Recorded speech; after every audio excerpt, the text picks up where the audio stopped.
Informação para no comando de Leonardo de Souza, ouvimos os comentários de Olavo Pellegrina Júnior, Silvio Navarro e Maurício Macon. João. Ex-corregedor da Justiça Eleitoral Raul Araújo arquivou, no seu último dia de mandato no Tribunal Superior Eleitoral, uma ação movida pela chapa do presidente Lula contra o ex-presidente Jair Bolsonaro. A ação acusava a emissora Jovem Pan de favorecer a candidatura à reeleição de Bolsonaro. Raul Araújo, que ocupava a vaga destinada aos ministros do Superior Tribunal de Justiça, participou na última sexta-feira de sua última sessão no TSE. No sábado, extinguiu a ação que tramitava desde 2022. Outras 7 ações contra Bolsonaro permanecem em andamento no TSE. A ministra Isabel Galotti, também do STJ, vai relatar esses processos. Ela assumirá como nova corregedora. A Justiça condenou e declarou Bolsonaro inelegível em outros 2 processos.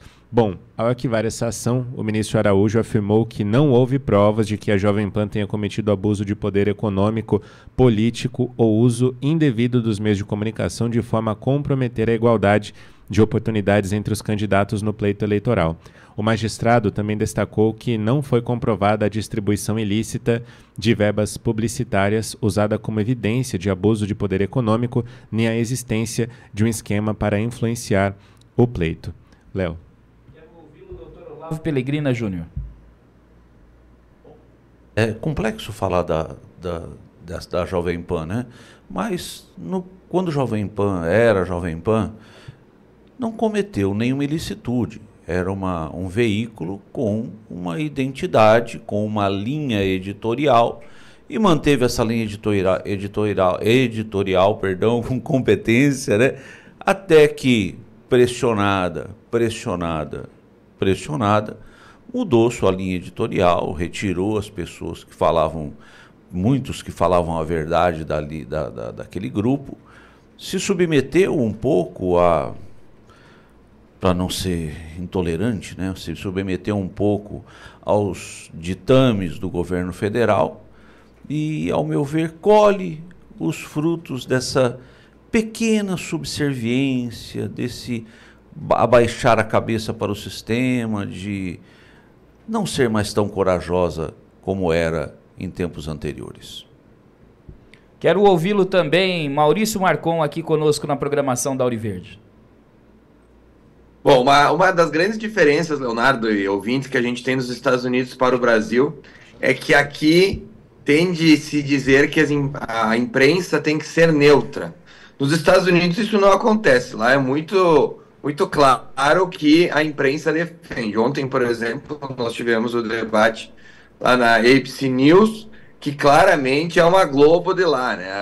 É uma empresa que trabalha pró-esquerda, pró-establishment. Então, esse dogma lá nos Estados Unidos não existe mais. A gente tem isso muito claro, de uma forma bem transparente e tranquila. Os americanos encaram isso de uma forma muito tranquila. Aqui no Brasil, a gente tem muitos meios de comunicação que tentam se travestir de algo que não são. Cito aqui a Rede Globo, que sabidamente, claramente, tem inclusive um jornal que ninguém assiste pelos números de Ibope, mas é o seu braço aí de informação, entre aspas, que é a Globo News, onde 99% dos analistas são extrema esquerda, né? Eles dão um entendimento do mundo que não faz o menor sentido. Isso não tem problema nenhum.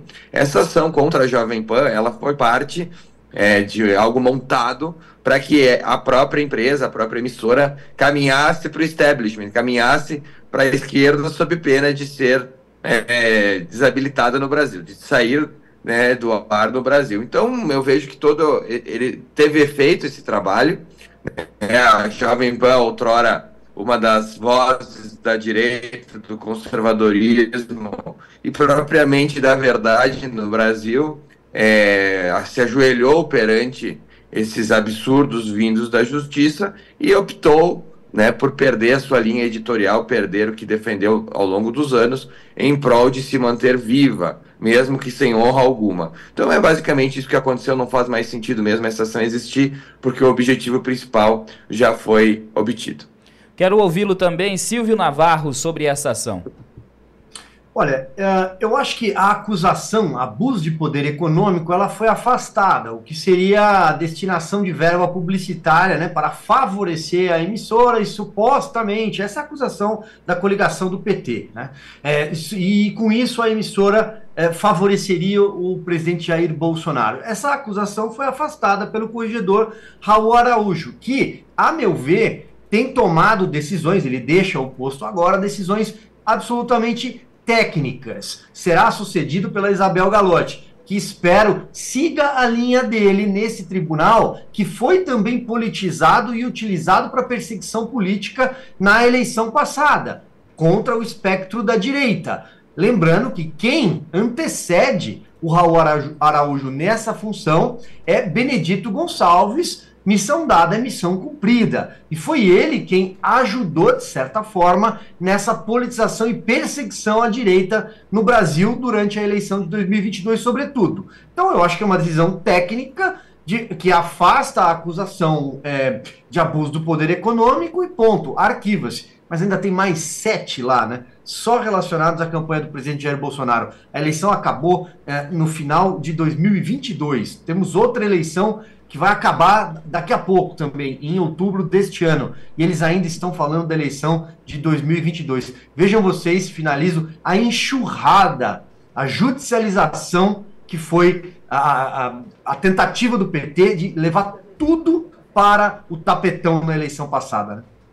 E vale ressaltar também, né, que o PT ele lutou para não só ganhar status na eleição presidencial, né, fazendo com que jornalistas de uma grande emissora de TV, que foi citada inclusive aqui pelo nosso querido Marcon, fazer com que jornalista dessa emissora pedisse desculpas, né, ao então candidato Lula na bancada de um jornal, né? Além disso tudo, nós temos também a grande mídia que se curvou diante desse sistema que aí está, né? Então, todo o trabalho feito durante 4 anos para mostrar a independência de um país, infelizmente, durante a eleição passada, presidencial, nós tivemos aí esse sistema, né, que foi se curvando cada dia que passava para o PT e os seus aliados, né?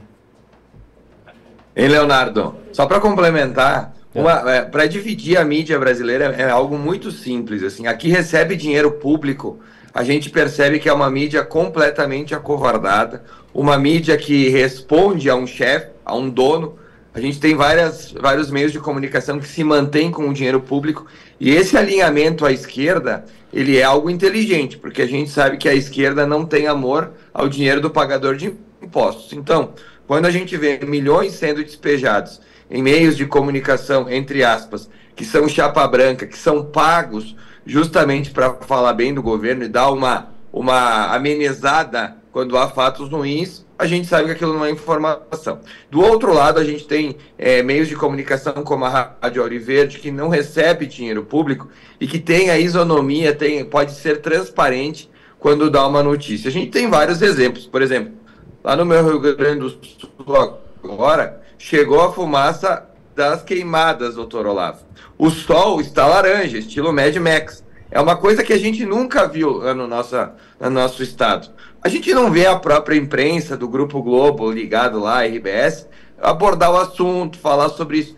Se fosse no período do Bolsonaro, onde as queimadas eram infinitamente menores, o controle era muito maior, a abordagem dessa imprensa seria completamente diferente. Então, quem eventualmente se atualiza de informações nesses grupos de comunicação, acaba sendo tolhido da informação verdadeira e da imparcialidade que deveria existir no jornalismo, porque esses meios de comunicação dependem de recursos públicos para sobreviver. Como eles não trabalham com a verdade, eles trabalham com o dinheiro para contar o que o dono quer que conte.